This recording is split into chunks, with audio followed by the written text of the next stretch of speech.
Yeah, I've been gone for a little. I'm sorry. I took a little break, but I'm back. No one cares. Let's get to the video. With me, but I don't got the time. Just hopped off a private plane and went and hopped on 85.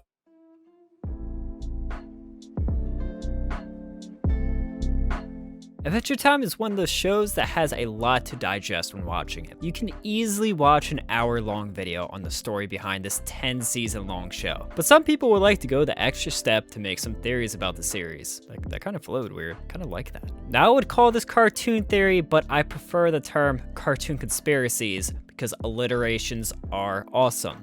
You see what I did there? That was an alliteration. Personally, many of these cartoon conspiracies don't really strike me as something that I care about, but occasionally I'll find one that is actually very interesting and something that actually makes me think, especially when I'm in the shower, just peering at the wall with shampoo in one hand and wondering if I'm a disappointment to others.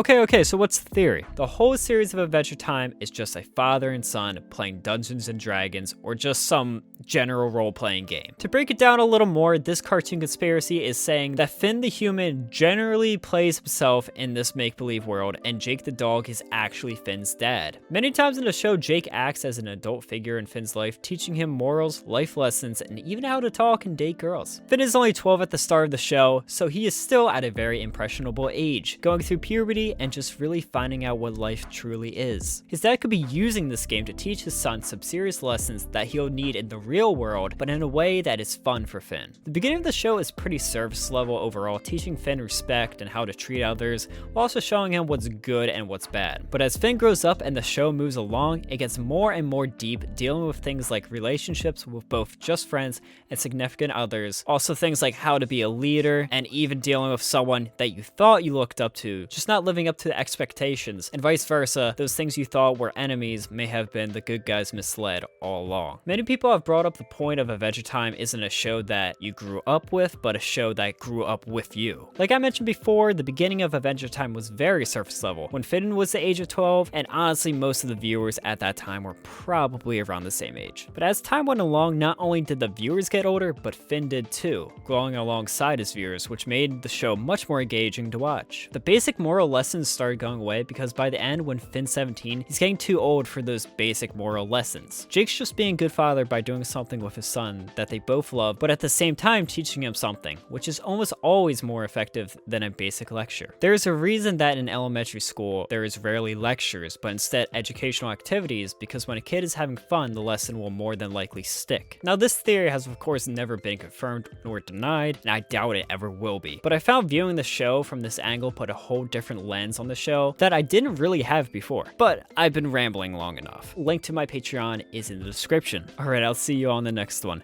Toodles!